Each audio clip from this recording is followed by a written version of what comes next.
Selamat malam rencang-rencang, kembali lagi di channel cerita horor. Sekarang saya akan melanjutkan cerita horor yang kemarin, cuman dari versi yang satunya, maksudnya Ahmad yang satunya. Saya untuk part 2-nya nantilah. Oke, kita mulai untuk cerita horor hari ini.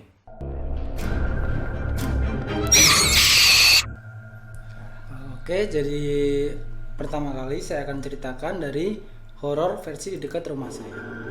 Nah, jadi untuk rumah saya itu ada di Jawa Tengah, Blora, hampir perbatasan dengan Jawa Timur.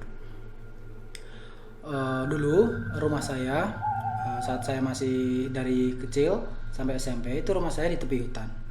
Jadi rumah saya itu rumah yang terpencil, sangat jauh dari kerumunan warga. Bahkan untuk listrik pun itu masih belum ada. Jadi kalau udah mulai sore di rumah saya itu sudah sangat gelap. Jadi untuk penerangan hanya memakai sebuah lampu yang terbuat dari kaleng bekas susu, dikasih minyak tanah dan dikasih kayak kapas atau kain, kemudian dinyalain. Gitu. Sebutannya uplek kalau di tempat saya. Nah, itu pun kalau minyak tanah nggak langka. Jadi kalau pas minyak tanah langka itu benar-benar nggak ada penerangan sama sekali. Nah, kalau untuk yang pertama itu waktu saya masih kecil, kira-kira setelah kelas 5 SD, harusnya 5 SD kan udah pemberani. Karena saya orangnya memang benar-benar penakut. Jadi kalau waktu udah masuk sore hari, itu saya nggak pernah berani masuk rumah kalau nggak ada orang di rumah sama sekali. Jadi biasa ibu bapak saya biasanya itu pergi dari pagi sampai maghrib itu baru pulang. Jadi kalau jam 5 sampai jam 6 itu kalau misalnya saya pas berada di rumah itu saya nunggu di depan rumah atau enggak gitu di samping rumah. Soalnya kan masih terang. Nunggu orang tua pulang. Kalau di luar kan terang. Kalau dalam rumah kan gelap. Nggak ada yang nyalain soalnya kan. Tutup soalnya. Tutup. Dan rumah saya itu dia karena di sekelilingnya kan pohon-pohon besar gitu ya, di belakang rumah itu udah hutan. Oh iya. Jadi kampung banget berarti ya.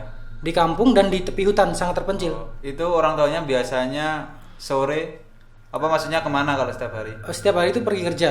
Kalau yang ibu bapak biasanya ke sawah atau membantu, maksudnya kerja di tempat orang kayak jadi gitu. Memang setiap hari pasti pulang sore berarti ya? Iya, hampir setiap hari pulang sore.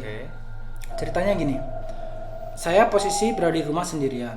Itu saya sebenarnya udah di dalam rumah, udah berani. Kemudian nunggu orang tua saya belum datang. Waktu itu saya ambil baca buku. Saya ada di kamar saya itu menghadap ke timur untuk kamarnya.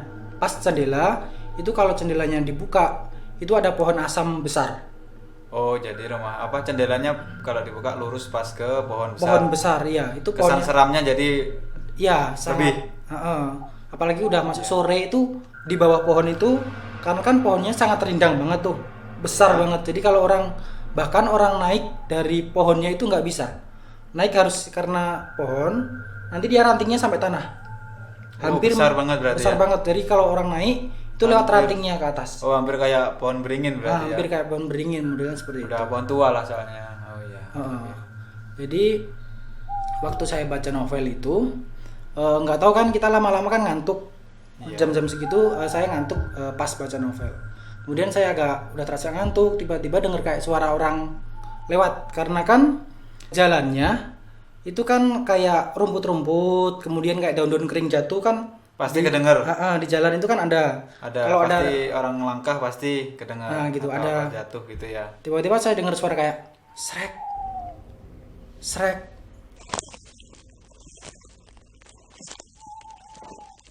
Rumah saya itu kan yang di sebelah jendela itu kan terbuat dari kayu, disebutnya gebyok biasanya, dari kayu jati. Nah, itu kan ada lubang-lubang kecil yang kayu-kayunya itu kan maksudnya nggak benar-benar rapat 100% kalau rumah kayu. Nah, ada lubang-lubang kecil. Ada lubang kecil, biasanya kan masih ada sedikit cahaya masuk.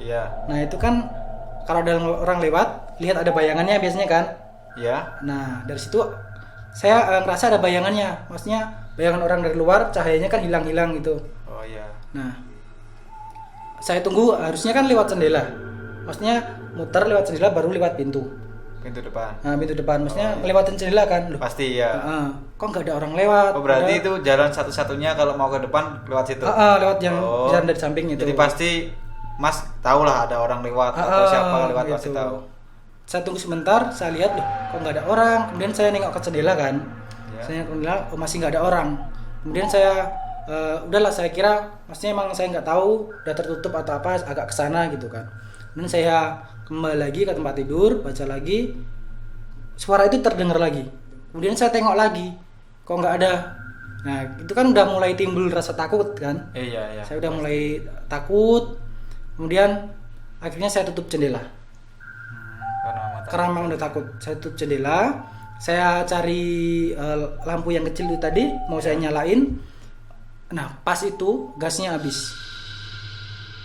Berarti Jadi saya langsung, akhirnya karena di dalam rumah udah mulai gelap, saya keluar rumah sambil nunggu orang tua saya itu tadi. Nah saya di luar rumah karena memang dengar-dengar rumornya dari, maksudnya orang-orang di sekitar Masyarakat situ, sekitar. sekitar itu pohon asem itu memang angker.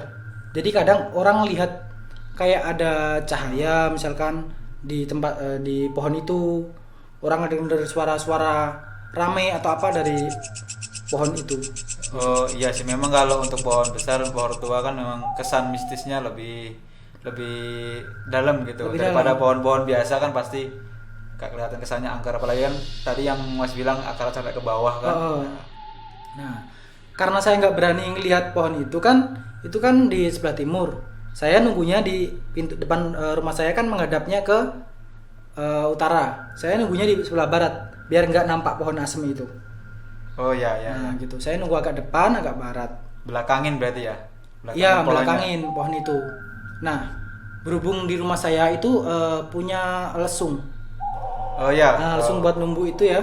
Nah, saya nunggu di luar, tiba-tiba lesungnya bunyi. Dia dengar bunyi seperti ini.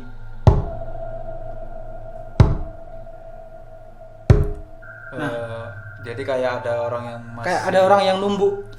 Kok ada suara lesung yang bunyi? Padahal di dalam rumah tadi nggak ada orang. Memang lesung itu tempatnya di dapur, di bagian belakang rumah saya. Tapi suaranya terdengar sangat jelas sampai ke depan. sampai ke depan. Nah, saya mau lihat, siapa tahu ibu saya pulang. Cuma dari tadi kok emang belum ada pulang. Gak berani. Mau saya lihat takut, Iya. saya tetap nunggu di luar akhirnya. Dan suara lesung itu terdengar sekali lagi. Dari jauh ibu saya udah nampak di sana. Akhirnya Pulang ya, dari lega ya berarti udah melihat. lega, Oh, udah lega. udah orang tanya Udah udah lega. pulang. Dan suara lesung itu pun udah nggak berbunyi lagi. Untuk cerita pertama itu yang saya rasa cukup horor. Jadi kesannya seperti kan mereka tahu kalau semua keluarga udah kumpul, mereka pergi dulu. Heeh. Udah pulang. Akhirnya ceritanya berakhir di situ untuk yang pertama.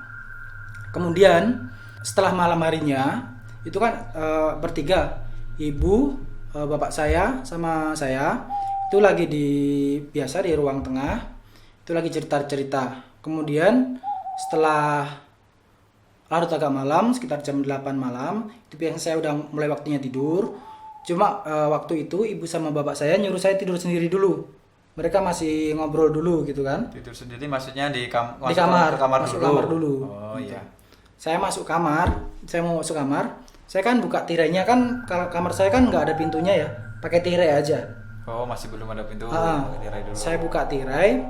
Posisi kamar saya kalau dulu modelnya kan pakai kelambu, soalnya kan untuk nutup nyamuk. Iya. Nah kayak gitu ya. Nah saya masuk mau buka kelambu kan, sementara di sebelah kasurnya itu kan masih ada space kosong. Saya mau masuk, saya buka kelambunya. Masuk ke Kan dari kelambu kan sedikit masih nampak. Maksudnya kita dari dalam kelambu kita lihat keluar kan masih kelihatan. masih kelihatan, cuma kan nggak jelas. Iya. Nah. Nah, kan jaringnya kan rapat. Jaringnya rapat. Hindarin serangga kan. Iya. Nah itu karena posisinya kan gelap. Tadi kan karena kehabisan gas tadi ya. Nah pas saya buka kelambu itu, dari dalam saya lihat ada seperti wajah orang di pojok di posisi gelap itu tadi. Wajah seseorang. Nah Cewek atau cowok kalau seingatnya? seingat saya cowok agak hitam, cuma wajahnya nggak jelas karena tutup kelambu. cuma agak Samar-samar. berbentuk wajah Iya. samar-samar kayak gitu. Nah, pas saya lihat wajah itu, saya kan kaget. Saya langsung lari keluar kelambu itu, saya manggil bapak saya. Nah, kemudian bapak saya kan kaget. Sopo lah iku? Bapak saya langsung berdiri nyari orang tersebut. Kaget juga akhirnya langsung Ha-ha. nyamperin ya. Langsung nyamperin. Soalnya pas waktu itu emang kan lagi musim marak-maraknya pencurian di desa. Oh iya. Itu sangat marak waktu dulu. Kemudian bapak saya langsung nyamperin, dibuka tirainya kan, lihat nggak ada orang, sama sekali. Iya. Terus kemudian saya ikut di belakangnya. Bapak saya udah mau balik tuh. Ya. Saya nengok, pas saya melihat wajahnya.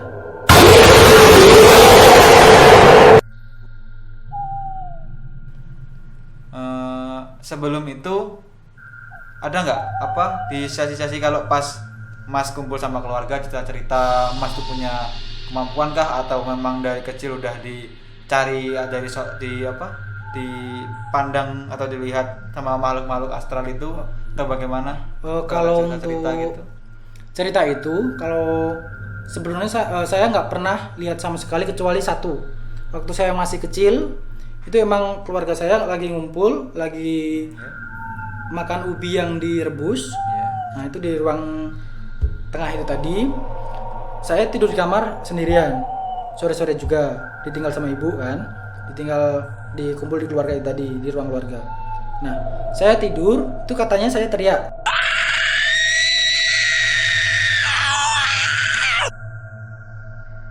Saya itu udah turun dari tempat tidur. Di situ ada kayak wujud seperti kepala. Kemudian saya malah ambil debu karena kan lantai rumah saya itu masih dari tanah. Oh, masih tanah. Tanah. Saya ambil di bawah debu, saya taburin di kepala itu. Debunya. Kayak istilahnya kayak buat mainan. Saya karena masih kecil. Tapi tiba-tiba saya teriak, nangis. Kayak sampai tersesak gitu, terseduh-seduh gitu Apa ya nangisnya. kalau itu kayak cara bahasa Jawanya tindihan. Bukan. Bukan tindihan sih. Saya bisa lari kok setelah itu. Saya lari nangis, panggil ibu saya. Ditanyakan, "Oh, nopo Len?" Nah, kemudian langsung ditenangin sama ibu saya. Cuma sama ibu saya dianggapnya sebagai bermimpi aja. Oh, jadi kemungkinan kalau memang itu yang ditemui di mimpi itu memang sosok yang atau setan yang sebenarnya, mereka menganggap Mas itu mempermainkan mereka dan akhirnya istilahnya kalau kasarnya memburu lah, bukan memburu sih. Kayak lebih kayak mau menyerang gitu ya. Kayak seperti itu, mungkin seperti itu. Kemungkinan seperti itu. Itu jika memang setannya real, saya tidak bermimpi ya, karena ada dua kemungkinan. Memang saya bermimpi, tapi saya rasanya nyata. Cuma ibu saya menganggapnya saya itu bermimpi. Kira bunga tidur lah. Ya. Dikiranya saya bermimpi. Ngomong-ngomong soal seperti mimpi itu, nanti kalau di lain sesi saya juga ada cerita seperti itu, nanti kita lanjutkan di sesi yang selanjutnya Sesi ya. selanjutnya. Sekarang kita dengarkan dulu dari Mas Ahmad dulu sampai Nah, seperti apa akhirnya. untuk penampakan yang saya alami sendiri seperti itu. Kemudian kalau yang dialamin ibu saya selama tinggal di rumah tersebut, itu dia kebanyakan kalau kita di desa itu kita kalau kamar mandinya itu di luar rumah, jauh. Ya, sama juga. Jauh di luar Di rumah. kampung memang jauh memang kamar mandi. Nah, di situ dia di bawah pohon jambu. Ada kayak pohon jambu besar. Pohon sampai doyong gitu, saking besar pohon jambu. Sampai dia melengkung ke bawah. Ke bawah gitu.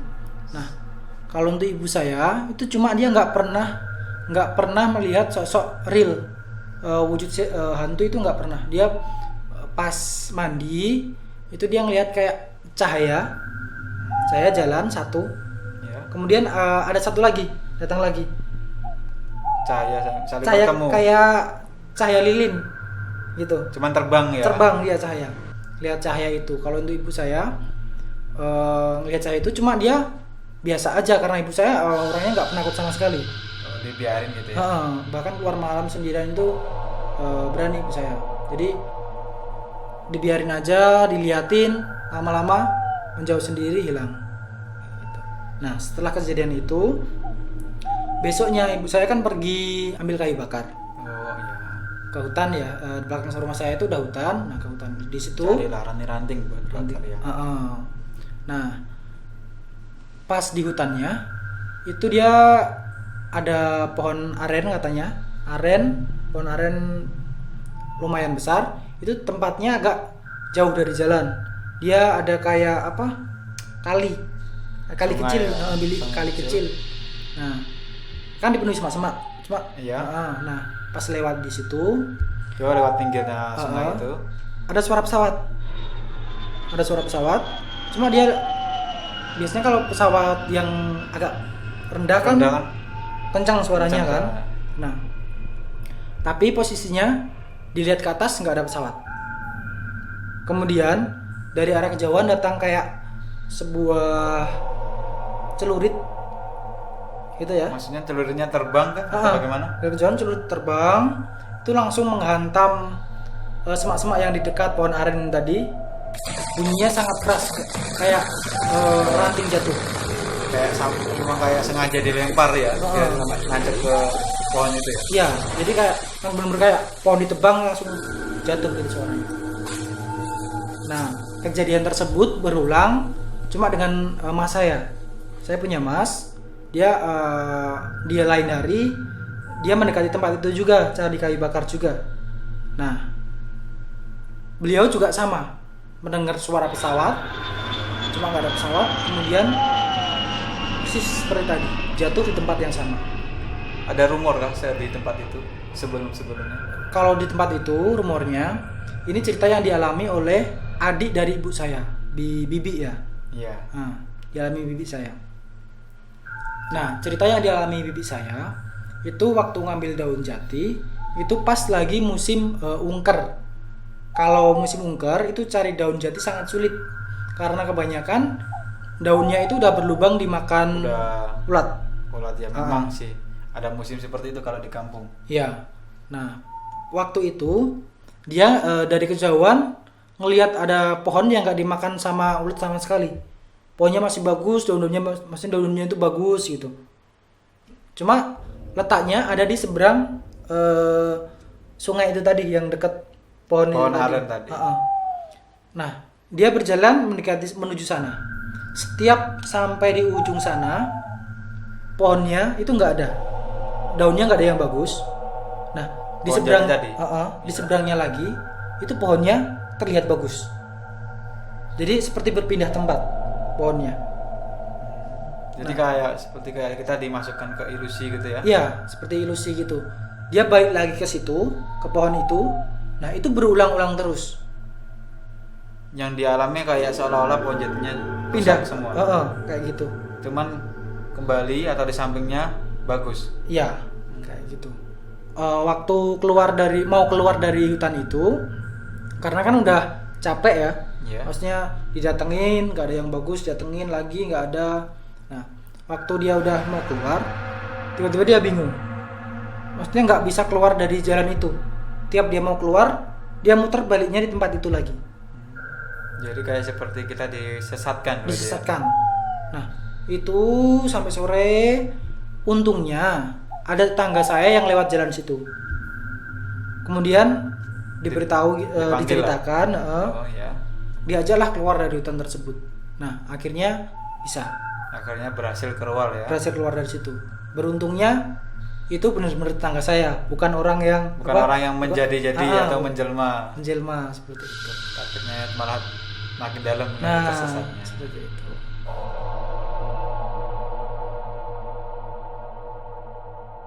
Nah, untuk part pertama yang saya ceritakan, kejadiannya seperti itu. Sebenarnya masih ada banyak cerita lainnya yang di sekitar rumah saya yang tergolong serem. Nanti akan saya ceritakan di part selanjutnya. Part selanjutnya. Nanti kemungkinan di part selanjutnya di cerita horor, kemungkinan saya yang akan cerita. Jadi kita nanti gantian biar kalian bisa merasakan atau biar gak bosen dah lihat wajah-wajah saya atau wajah-wajah Mas Sulis ini. Ya. Oke, terima kasih Rencang-Rencang udah menonton kita, udah setia dengan channel kita. Dan tetaplah di rumah karena sekarang lagi musim corona, dan tetaplah beribadah dengan khusyuk, belajar dengan yang bagus, dengan rajin, tapi tetap awas, di belakang kalian pasti ada yang melihat kalian dari kejauhan.